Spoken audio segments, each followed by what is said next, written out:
አዲስ አበባ በ1879 ነው የሀገሪቱ መዲና ሆና የተመሰረተችው።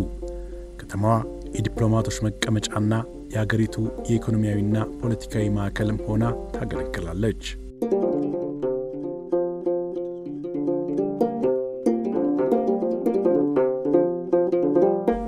የመንገድ መሰረተ ልማት ዝርጋታ የአንድ ከተማ ብሎም ሀገር የእድገት ምሰሶ ተደርጎ ይወሰዳል። ለዛም ነው የአዲስ አበባን ቀጣይነት ያለው እድገት ለማረጋገጥ እየተሰራ የሚገኘው።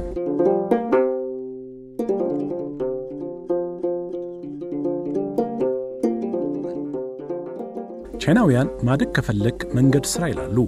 የብራዚሏ ኩሪቲባ ከተማ በፈረንጆቹ 1974 ተግባራዊ መሆን የጀመረው የፈጣን አውቶቡስ አገልግሎት ለሌሎች ከተሞችም መንገድ ቀያሽ ሆኗል።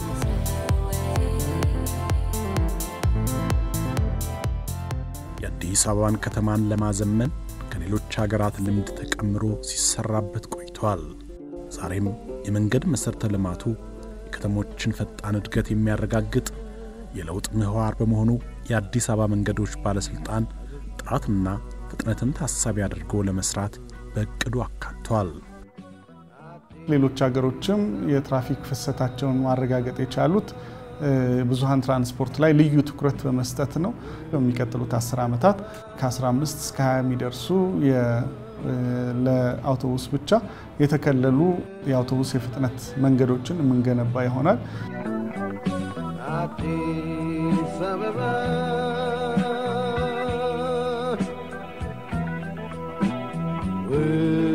ከተማ በመዲናዋ እየጨመረ ያለውን የህዝብ ቁጥር ተከትሎ አዲስ አበባ በፍጥነት ምላሽ የሚያሻው የትራንስፖርት ጥያቄ አላት።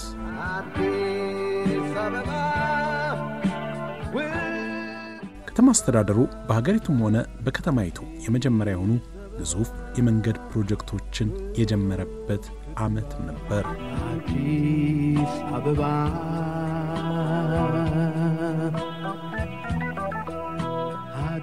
በከተማዋ መስተዳድር ትኩረት ከተሰጣቸው የመንገድ ልማት ዘርፎች አንዱ የፈጣን አውቶቡስ መንገድ ይገኝበታል።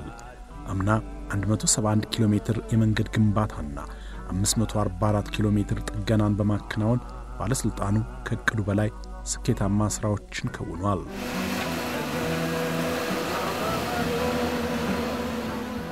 የአዲስ አበባው የፈጣን አውቶቡስ መንገድ 19.2 ኪሎ ሜትር ርዝመት ያለው ነው። ባለ 7 ሜትር ስፋቱ የአውቶቡስ መስመር ከወንጌት ተነስቶ በአውቶቡስ ተራ ተክለ ሃይማኖት፣ ሰንጋ ተራ ሜክሲኮ፣ ከዛ በቡልጋሪያ ቄራ አድርጎ ወደ ጎፋ በመሻገር በጀርመን አደባባይ እስከ ጀሞ ይዘልቃል። መለስ በርካታ የመንገድ ፕሮጀክቶች በከተማዋ እየተከናወኑ ይገኛል። ከተማ አስተዳደሩ ታላላቅ ፕሮጀክቶች ናቸው።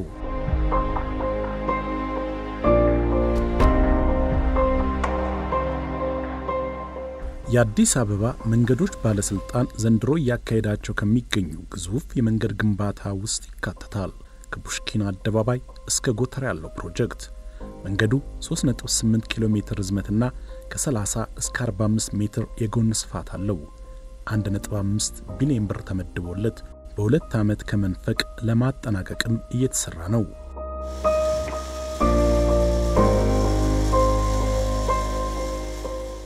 የግንባታ ስራው 72 በመቶ ላይ ደረሰው ይህ ፕሮጀክት በአካባቢው የሚታየውን ከፍተኛ የትራፊክ መጨናነቅ ይቀርፋል ተብሎ ይታሰባል። የፑሽኪን ጎተራ የመንገድ ስራ ፕሮጀክት በተለይ አሁን የምንገኝበት ቄራ አካባቢ ከፍተኛ የትራፊክ መጨናነቅ በየለቱ የሚታይበትና ትራፊክ ፍሰቱ ላይ ከፍተኛ ችግር የነበረበት ነው። እንደሚታወቀው እዚህ አካባቢ በአጭር ርቀት ውስጥ የአፍሪካ ህብረት የሚገኝበትና ይሄ መንገድ በሚጠናቀቅበት ወቅት ከቦሌ ዓለም አቀፍ ኤርፖርት በጎተራ በኩል አፍሪካ ህብረት ለሚደረገው ጉዞ በጣም አቋራጭና አሳላጭ አማራጭ መንገድ ሆኖ ያገለግላል። ከዛ በተጨማሪ 320 ሜትር ተነል ያለው እንደመሆኑ መጠን 320 ሜትር ያለው ተነል ቀጥታ ያለምንም መንገራገጭ ያለምንም መቆም ከጎተራ የመጡ መኪኖች ፑሽኪን ድረስ ወይም በተለምዶ ሳር ቤት የሚባለው አካባቢ ድረስ በተነሉን ተጠቅመው ወይም ዋሻውን ተጠቅመው ቀጥታ መሄድ እንዲችሉ የሚያደርጋቸው ነው። ከዛም በዘለለ ከጨርቆስ አካባቢ መጥተው ወደ ጎፋ የሚሄዱ ሰዎች ያለምንም መቆም ከፍተኛ ትራፊክ ያለው ፍሰት ያለው እንደመሆኑ መጠን በተሻጋሪ ድልድዩ በኩል መሄድ እንዲያስችሉ ያደርጋቸዋል። ታናል እንዴት እንደሚሰራ ያስተምራል። ከመጀመሪያ ነው ገና ሲጀምር ነው ገና ቻይኖች የጀመሩት እንጂ ከዛ በኋላ ሰራተኛ ነው ኢትዮጵያዊ ነው የሚሰራው አየው አንድ ታላስ ፈርሶ ያሳየው ከዛ በኋላ ሰራተኛ ራሱ ነው የሚሰራው ትንሽ ከቻይኖች ጋር ደስ የሚላቸው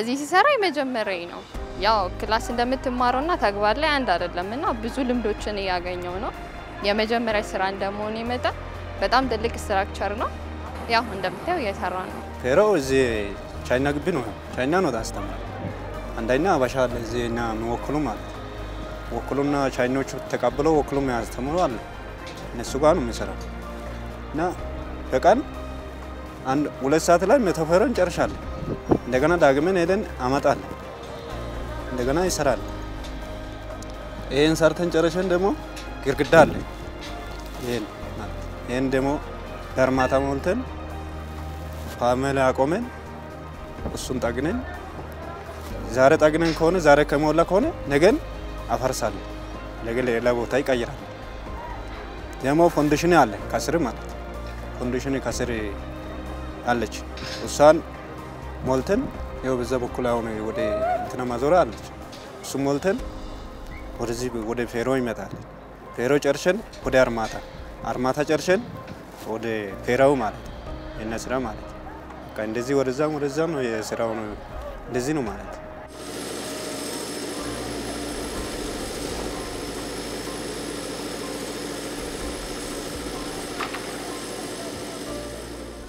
የመንገድ ፕሮጀክት በሁለት አቅጣጫ 320 ሜትር ርዝመት ያለው ዋሻ ተጨማሪ የፈጣን አውቶቡስ መተላለፊያ መስመር ከስርና ከላይ መተላለፍ የሚያስችሉ ትላልቅ ማሳለጫዎችም አሉት አዲስ አበባ የመንገድ ሽፋኗ ከ20 በታች ነው የነበረው ከፍተኛ ትኩረት በጀት ተመድቦ እየተሰራ ያለው አዲስ አበባ ላይ አንዱ መንገድ ነው ትራንስፖርት ለማሳለጥ የመንገድ ኔትወርኩን በደንብ ለማስተሳሰር አዳዲስ መንገዶች አዲስ አበባ ላይ እንዲገነቡ በማድረግ የመሬት ውስጥ ዋሻ መንገዶችን ጭምር ነው ለመጀመሪያ ጊዜ አዲስ አበባ ላይ እየገነባን ያለነው የፑሽኪን ጎተራ ማየት ይቻላል ማለት ነው እዚሁ ቤተ መንግስት መካከለና አንድነት ፓርክ መካከለ የተሰራ ያለውን የፓርኪንግ ችግር ለመፍታት በዋሻ ውስጥ ጭምር ኢንቨስትመንት የወጣበት የመስቀል አደባባይ ደግሞ ታሪካዊ ይዘቱንና ፖለቲካዊ ታሪኩን ባልነካ ሁኔታ ከፍተኛ ለውጥ ተደርጎ መሰራቱ የሚታወስ ነው ከዛ በዘለለ ደግሞ በተለይ ፒያሳ አካባቢ ከፍተኛ ትራፊክ መጨናነቅ የሚታይበት ነው ያንንም ለማስቀየር አድዋ ወይም በተለምዶ 00 ፕሮጀክት ተብሎ የሚጠራው ላይ ከፍተኛ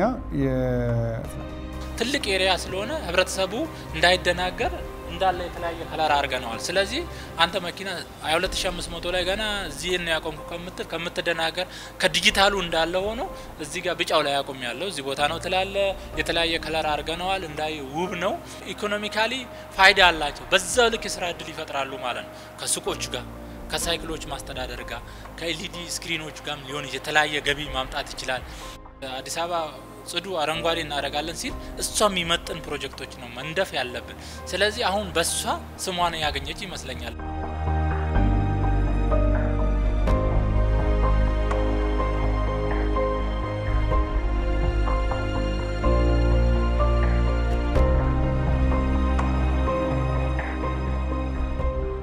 በታላቁ ቤተ መንግስትና በ4 ኪሎ መካከል ያለውን እንዲሁም እዚህ ኢሲኤ አካባቢ የነበረውን እዛም ትልቅ የመኪና ፓርኪንግ ነው የተሰራ ያለው ፓርኪንግ ተራ ፕሮጀክት አይደለም ተደርጎ ነው የተሰራ ያለው ሁሉም ፕሮጀክት ላይ ፓርኪንግ አብሮ መስራት ባህል እንዲሆንልን እኛ እንደ መንግስት ምሳሌ ሆነን የግል ድርጅቶችም ደግሞ በተመሳሳይ ሁኔታ የመንግስትን ፈለግ እንዲከተሉ ጭምር ጫና እያደረግን እየሰራን ያለነው አዲስ አበባ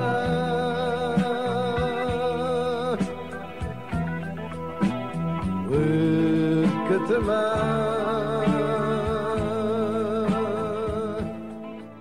የአዲስ አበባ የመንገድ ሽፋንና ተደራሽነት እያደገ ቢሆንም ይህን የሕዝብ ሀብት ከታለመለት ዓላማ ውጭ የመጠቀምና ለጉዳት የሚዳርጉ ተግባራትም እየተስፋፉ ይገኛሉ። የሚገነቡት መንገዶች ለህብረተሰቡ ጥቅም በመሆኑ የመዲናዋ ነዋሪ ከፍተኛ መዋለ ንዋይ የፈሰሰበትን ሀብቱን የመንከባከብና የመጠበቅ ኃላፊነት እንዳለበት ይጠበቃል። ህገወጥ ድርጊቶችን መንገድ ላይ በሚፈጽሙ አካላት ላይ በመከልከል በማስተማርና በተቻለ መጠን በኔነት ስሜት በመጠበቅ መንገዶቹ ለታለመላቸው ዓላማ እንዲውሉ ማድረግ ይጠበቃል። ከዚህ አንፃር እንግዲህ በርካታ መንገዶች ላይ ከሚደርሱ ህገወጥ ድርጊቶች መካከል አንደኛ ህገወጥ ንግድ ነው። በህገወጥ ንግድ ምክንያት እግረኛውም ሆነ ትራፊኩ በበቂ ሁኔታ መንቀሳቀስ እንዳይችል ፈተና እየሆነበት ይገኛል። በሌላ በኩል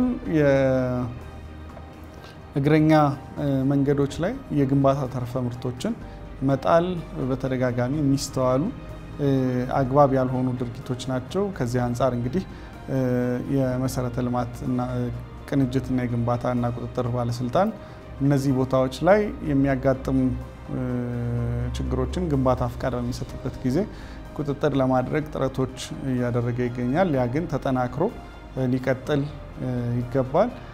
ሌላኛው የመፋሰሻ ቱቦዎች ላይ በርካታ ቆሻሻዎችን የሚወድቁባቸው ህብረተሰቡ ደረቅ ቆሻሻዎችን ፍሳሽ ቆሻሻ ውስጥ እየከተተ ቱቦቹ የሚደፈኑበት አግባብ አለ።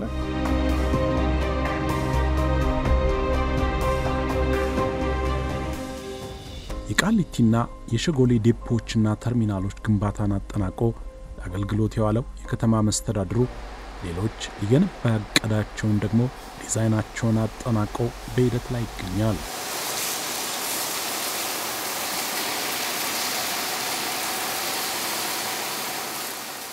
የነዋሪውን የትራንስፖርት ጥያቄ ለመመለስም የተጨማሪ 3000 አውቶቡሶች ግዢ ሂደት ለማከናወን እቅድ ተይዞለታል።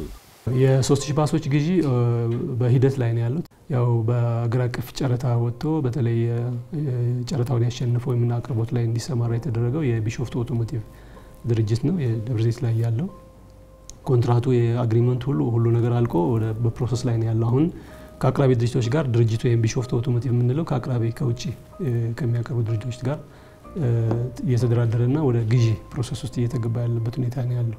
እሱ ብቻ አይደለም 3000 ባሶች ብቻ ሳይሆን ሌሎችም ሞዳሊቲዎች በተለይ ሚዲ ባስ የምንላቸው እስከ ከ25 እስከ 29 ሰው የሚይዙ ባሶችም በተለያዩ ፕሮግራሞች በግዢ ፕሮሰስ ላይ ናቸው ያሉት።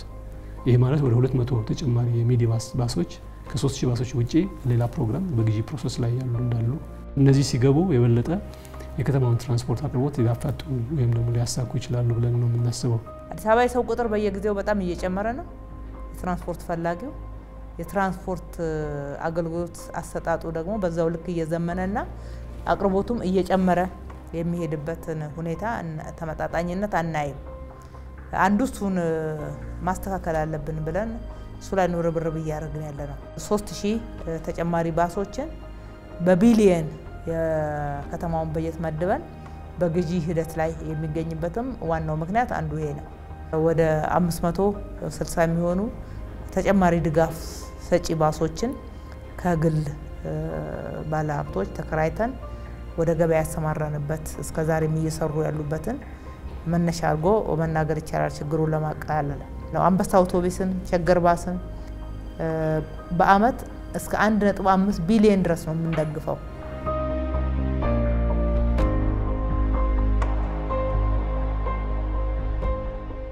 ቀድሞ የነበረውን የትራንስፖርት ፍሰቱን የሚያስተጓጉሉ አደባባዮችን በትራፊክ መብራት የመተካት ስራዎችን ከተማ መስተዳድሩ ሲሰራ ቆይቷል። ችግሩ በየቀን 11 ሰዓት አካባቢ ምንም መንቀሳቀስ አይቻልም ነበር። መንቀሳቀስ አይቻልም። ግጭት ነው፣ መንገድ ይዘጋጋል፣ የክላስ ድምጽ ብቻ ነበር የሚሰማ። አሁን በጣም አሪፍ ነው፣ የተሻሻለ ነው። በፊት አደባባይ ዙራ ነበረ። አሁን ለውጥ ከተደረገ በኋላ በጣም ለውጥ አለው። ይሄ መንገድ አደባባዩ ከመቀየሩ በፊት በጣም ክራውድድ ነበር፣ በጣም ያስጨንቅ ነበር። ብዙ ግጭቶችም ነበሩ። አሁን ግን በ2012 መጨረሻ አካባቢ መንገዱ እንደ አዲስ ተሰርቶ አሁን ፍሰቱን አሁን የተወሰነ ቀንሶታል ማለት ይቻላል።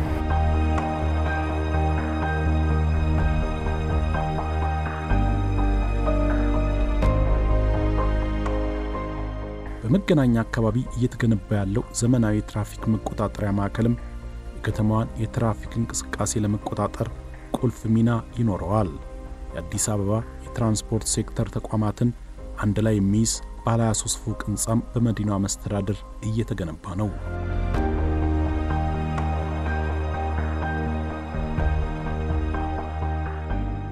ግንባታው ተጠናቆ ለአገልግሎት የተዘጋጀው የመርካቶ አውቶቡስ ተርሚናልም መስተዳድሩ ለነዋሪዎቿ እየሰጠ ያለውን አገልግሎት ያዘምናሉ ተብለው ከሚጠቀሱት መሰረተ ልማቶች ውስጥ ይካተታል።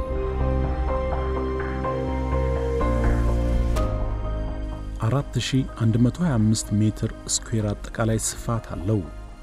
ባለ 44 በሮቹ ተርሚናል ለአካል ጉዳተኞችና አረጋውያን አገልግሎት የሚሰጡ ሊፍቶችም ተገጥመውለታል። ስምሪት ኦፊስ አለ፣ ቲኬት ኦፊስ አለ፣ ከታችም ከላይም ተመሳሳይ ፋንክሽን ስለሆኑ እንደገና ሽንት ቤት አሉ። መርካቶ ያ ህዝብ ስለሚበዛ በብዛት እዚህ የምታዩት ሽንት ቤት ነው። ይሄን ያተሟላ ነው። እንደገና ለአቅመ ደካሞች ሊፍት ተደርገዋል። ለአቅመ ደካሞችና ለአካል ጉዳተኛ ስፔሻል የሆነ ለብቻ ሽንት ቤትና ለብቻ ሊፍት ተሰርቶላቸዋል እና ሁሉም ያገናዘበ ነው። እዚህ የምታዩቸው ዌቲንግ ኤሪያ ቼሮች ናቸው። እነዚህ ቼሮች ባንዴ ወደ 450 ቼሮች በላይ ነው ያለው ከታችም ከላይም ቶታል ማለት ነው። ሌላ ደግሞ ማንሳት የምፈልገው ነገር ምንድነው እዚህ ጋር ሲጀምር ብሎክ የሆነበት ነገር ከሴፍቲው አንፃር ማለት ነው። ደስት የራሳቸው እንትኖች አሉ፣ ስላይድ ዶሮች አሉ። ኦፕሬት የሚያረጋቸው የራሱ ሰው ይኖራል። ደስት በዛ ሰዓት ኢንትራንስ ጌት ምናምን የሚላለው ሰው እዛ ጋር ልክ ባሱ ሲመጣ ብቻ እንደዚህ መጥቶ እዚህ ጋር ድሮፕ ያረጋቸዋል። ዜን ድሮፕ አድርጎ ጨርሶ በቀዩ ሌን ደርቦ ሄዶ እዛ ጋር የሚጭንበት ቦታ ካለ እንደዛው ትኬት ኦፊሶች አሉ።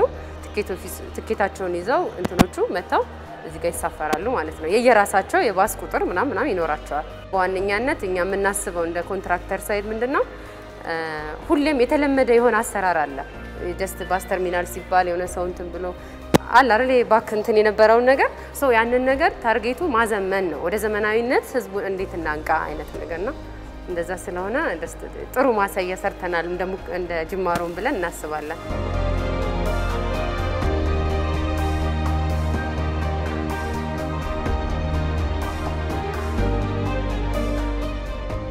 ለባለ አንድ ፎቁ የመርካቶ የከተማ አውቶቡስ ተርሚናል የአዲስ አበባ ከተማ መስተዳድር ከ200 ሚሊዮን ብር በላይ ወጪ አውጥቶበታል። ቁጥጥር የሚደረግባቸው ቴክኖሎጂዎች አሉት።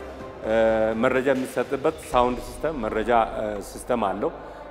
እንዲሁም አሁን የአይቲኤስ ቴክኖሎጂ በሚቀጥሉት አመት ወይም በሚቀጥሉ 2 አመት ሲጠናቀቅ ሰው እዚህ ቁጭ ብሎ ባሷ የት እንደደረሰች መረጃ የሚያገኝበት በምን ሰዓት ሊሳፈር እንደሚችል መረጃ አግኝተው ጊዜውን አጀስት ማድረግ የሚችልበትንም ሲስተም ጭምር የተገጠመለት ግንባታ ነው። የግንባታ ከ3 አመት በፊት የተጀመረ ግንባታ ነው።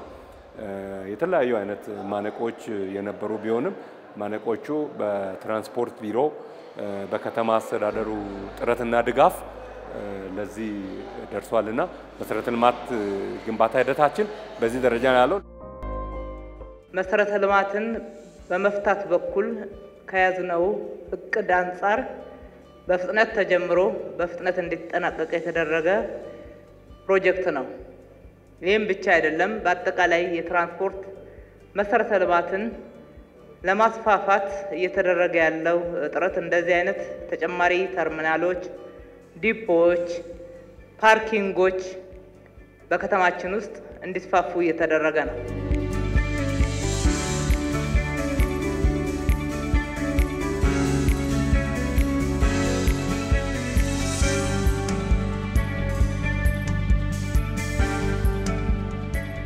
መርካቶ ላይ በየዕለቱ ያለውን አጠቃላይ የሰው ኃይል እንቅስቃሴ የግብይት እንቅስቃሴ በመናይበት ጊዜ የዚህ ተርሚናል ትርጉም መሰራቱም ትኩረት መሰጠቱም እጅግ በጣም ትልቅ አስተዋጽኦ ያለው ነው።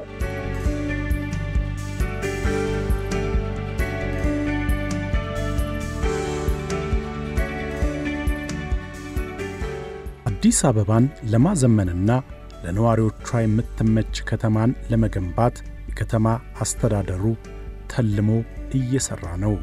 ማህበረሰቡን የሚጠቅሙ ስራዎች በሚሰሩበት ሰዓት ሰላምም ጭምር ነው። ሰላምም እርካታም የበለጠ ለመስራት ደግሞ ከፊታችን ተስፋ መሰነቅን የሚያመጡ ናቸው። ለኛ ደግሞ ለፕሮጀክት አፈጻጸም ልምድን አዳዲስ ልምድን ያገኘንበት የተሻለ ሰርተን የተሻለ ውጤታማ ለመሆን ከዚህ ብዙ የተማርንበት ነው ማለት ነው።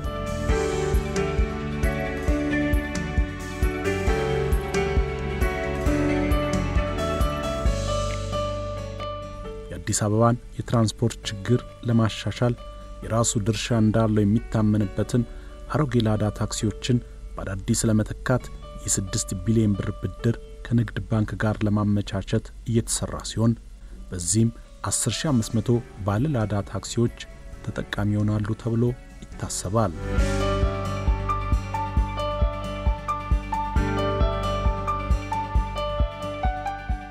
የከተማዋን ታሪካዊነትና የእድገት ጉዞ ባገናዘበ ዘመኑን የሚመስሉ የከተሜነት ባህሪን ለማላበስ ከተማ መስተዳድሩ ከወትሮ በተለየ እየሰራበት ይገኛል።